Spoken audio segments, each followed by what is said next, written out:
Hello guys, ഇന്ന് പറയാൻ പോണത് ഒരു ചെറിയ സ്റ്റോറിയാണ്. സ്റ്റോറി ആയിട്ടൊന്നുമില്ല, ഞങ്ങൾ അൺഎക്സ്പെക്റ്റഡ് ആയിട്ട് ഒരു ഇനോഗ്രേഷൻ കൂടാൻ പോയ കഥയാണേ.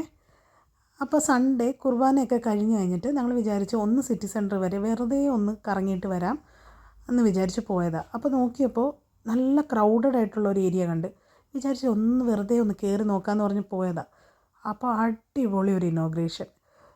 1890 ഓപ്പൺ ചെയ്ത ഒരു മ്യൂസിയമാണ് ബാക്കിൽ കാണുന്നത്. അപ്പോൾ ആ മ്യൂസിയം 2021 മുതൽ അടച്ചിട്ടിരിക്കുമായിരുന്നു. അപ്പോൾ അത് റീഫർബിഷ്മെൻ്റ് എല്ലാം കഴിഞ്ഞ് റീ ഓപ്പൺ ചെയ്ത ഡേ ആയിരുന്നു. അപ്പോൾ ഞങ്ങൾക്കത് അറിയത്തില്ലായിരുന്നു. അവിടെ ചെന്നപ്പോഴാണ് മനസ്സിലായത്. പക്ഷേ അത് നല്ലൊരു എക്സ്പീരിയൻസ് ആയിരുന്നു. ഞങ്ങൾക്ക് ആ ഇനോഗ്രേഷൻ മൊത്തം കാണാൻ പറ്റി. ഇനോഗ്രേഷന് വേണ്ടി അവർ സെറ്റ് ചെയ്തിരുന്ന കുറേ ആക്ടിവിറ്റീസ് ഉണ്ടായിരുന്നു. ഇതേപോലെ മാജിക് ഷോ ഉണ്ടായിരുന്നു, പിന്നെ റിങ്, അതേപോലെ ബട്ടർഫ്ലൈ തീമിന് ഡ്രസ്സ് ചെയ്ത് വന്നിട്ട് കുറേ പരിപാടി ഉണ്ടായിരുന്നു. പിന്നെ ബാൻഡുണ്ട്, ഒരു ബാൻഡ് നല്ല രീതിക്ക് തന്നെ വായിക്കുന്നുണ്ടായിരുന്നു. നമുക്ക് പക്ഷേ കോപ്പിറൈറ്റ് ഇഷ്യൂ കാരണം എനിക്ക് സൗണ്ട് പ്ലേ ചെയ്യാൻ പറ്റുന്നില്ല.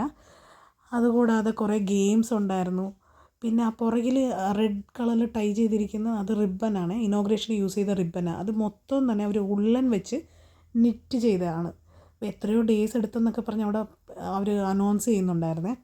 അപ്പോൾ എല്ലാം തന്നെ അവരൊരു പേഴ്സണൽ ടച്ച് കൊടുത്തിട്ടുണ്ടായിരുന്നു എല്ലാ കാര്യത്തിലും. അതിൽ കുറേ സ്റ്റോൾസ് ആണെങ്കിലും ഉള്ളൻ വെച്ച് ചെയ്ത കുറേ നിറ്റ് ചെയ്ത ഡോൾസ് ഉണ്ടായിരുന്നു. അതേപോലെ തന്നെ ഈ ഹാരിസ് മ്യൂസിയത്തിൻ്റെ അകത്ത് ഉള്ളത് മൊത്തം പെയിൻറ്റിങ്സ് ഒക്കെയാണ്, Chinese, Japanese and continental paintings ഒക്കെ ഉണ്ട്. അപ്പോൾ അതിൻ്റെ ബേസ്ഡ് ആയിട്ടുള്ള കുറേ കാര്യങ്ങളുണ്ടായിരുന്നു. ഇനോഗ്രേഷന് ഒരു 1 മന്ത് മുന്നേ തന്നെ അതിൻ്റെ കുറേ ആക്ടിവിറ്റീസ്, അതിൻ്റെ റിലേറ്റഡ് ആയിട്ടുള്ള ആക്ടിവിറ്റീസ് ഒക്കെ തന്നെ ആ സ്ക്വയറിൽ നടക്കുമായിരുന്നേ. അപ്പോൾ ഞങ്ങൾക്കറിയത്തില്ലായിരുന്നു ഇനോഗ്രേഷൻ ഈ ഡേറ്റിലായിരുന്നു. അപ്പോൾ അവിടെ ചെന്നപ്പോൾ കാണാൻ പറ്റിയതാണ്. അപ്പോൾ ഞങ്ങൾ ഭയങ്കര ബ്ലെസ്ഡായിട്ട് ഫീൽ ചെയ്യുന്നു.